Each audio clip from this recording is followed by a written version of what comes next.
नमस्कार, मी अस्मिता. माझ्या रेसिपी चॅनलमध्ये तुमचे खूप स्वागत. आजची आपली रेसिपी आहे फ्लावरची भाजी.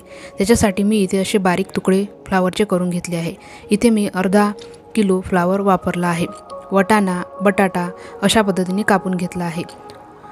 मोठा एक कांदा बारीक उभे काप करून घेतला आहे आणि आलं लसूण पेस्ट अशा पद्धतीने ठेचून घेतली आहे. फ्लावर आधी बारीक तुकडे करून चिरून घ्यायचा. त्याच्यानंतर तो हळद आणि मिठाच्या पाण्यात अर्धा तास बुडवून नंतर स्वच्छ पाण्याने हा धुवून निथळून घ्यायचा आहे. आता आपल्याला कढईमध्ये फोडणी करायची आहे. त्याच्यासाठी 2 टेबलस्पून तेल मी इथे घेतले आहे. ही फ्लावरची भाजी अतिशय चविष्ट आणि छान होते. सध्या थंडीचा सीझन चालू आहे आणि थंडीच्या सीझनमध्ये फ्लावर हा फार छान येतो. चवदार चविष्ट अशी भाजी फ्लावरची बनून तयार होते. अर्धा टीस्पून मोहरी मी फोडणीला घातली आहे आणि मोहरी आपल्याला चांगली फुटू द्यायची आहे. टिफिनला दुसऱ्या दिवशी फ्लावरची भाजी न्यायची असेल तर आदल्या दिवशी तुम्ही हा कोबी कट करून फ्रीजमध्ये ठेवू शकता आणि दुसऱ्या दिवशी हळद मिठाच्या पाण्यात घालून तो स्वच्छ धुवून निथळून घेऊ शकता. अर्धा टीस्पून जिरं मी इथे घातलं आहे. आता 4 ते 5 लसूण पाकळ्या ठेचून आणि आलं मी इथे किसून घातलं आहे. तुम्ही आलं लसूण पेस्टसुद्धा इथे वापरू शकता. एक मोठा कांदा उभी काप पातळ करून मी घेतला आहे. आता आपल्याला बटाट्याच्या मध्यम आकाराच्या अशा पद्धतीने फोडी घ्यायच्या आहेत. बटाटा आणि फ्लावर हा एकसारखा शिजून तयार होतो. अर्धा टीस्पून हिंग घातला आहे. आता सर्व बटाटा कांदा हा मिक्स करून घेऊ. सोनेरी रंग येईपर्यंत आपल्याला कांदा हा परतून घ्यायचा आहे. हलक्या सोनेरी रंगावर कांदा हा परतून होतो आहे.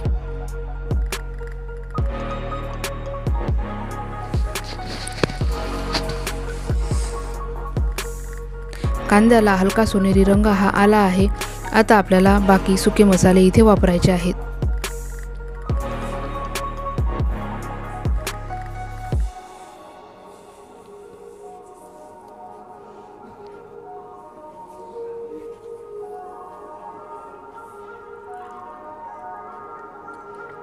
एक टीस्पून मी इथे धनेपूड वापरली आहे. अर्धा टीस्पून आपल्याला हळद घालायची आहे. चवीप्रमाणे इथे लाल तिखट वापरायचे आहे. इथे मी 3 टीस्पून लाल तिखट वापरले आहे. तुम्ही तुमच्या आवडीप्रमाणे तिखटाचं प्रमाण हे कमी जास्त करू शकता. 1 टीस्पून काळा मसाला किंवा किचन किंग मसाला असेल तर तो सुद्धा तुम्ही इथे वापरू शकता. चांगले मसाले हे मिक्स करून घेऊ. इथे धुवून निथळून घेतलेला फ्लावर मी वापरला आहे. स्वच्छ धुवून आणि निथळून घेतलेला फ्लावरची भाजी ही एकदम सुकी आणि एकदम चटपटीत मसालेदार अशी बनून तयार होते. आणि फ्लावरमध्येच बऱ्याच प्रमाणात पाणी असल्यामुळे ती पाणी घालण्याची इथे गरज भासत नाही. सुकी अशी फ्लावरची भाजी फार मस्त छान अशी तयार होते. इथे मी 1 वाटी फ्रोझन मटार वापरले आहे. सध्या ताजे मटार बाजारात मिळत आहे. तुम्ही ते सुद्धा इथे वापरू शकता. चवीप्रमाणे मी इथे मीठ घालून घेतलं आहे. आता आपल्याला भाजी ही चांगली मिक्स करून घ्यायची आहे.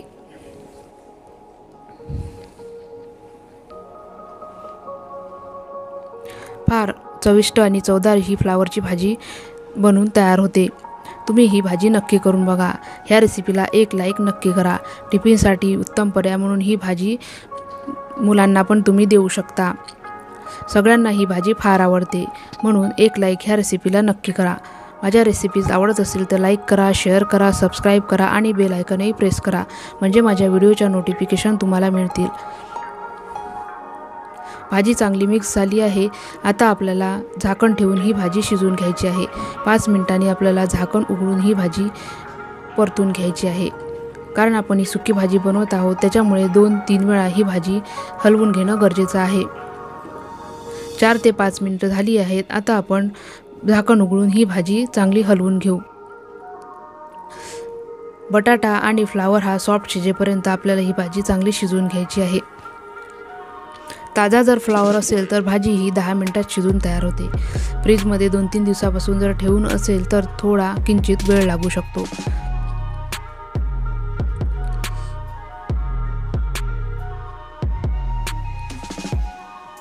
भाजी ही शिजून तयार आहे. सर्व मसाले मस्तपैकी असे ह्या भाजीला कोट झाले आहेत. तुम्ही इथे बघू शकता. अशा पद्धतीने सुकी भाजी जर बनवली तर फार अप्रतिम अशी चवीची ही तयार होते।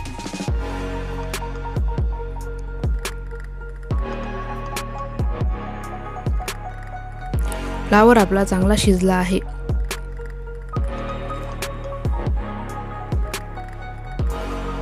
बटाटा पण सॉफ्ट असा शिजून तयार आहे। फ्लावर पण आपला शिजलेला आहे, तुम्ही इथे बघू शकता। भाजी ही सर्व करून घेऊ। परत भेटू अशाच एका रेसिपीसह। धन्यवाद।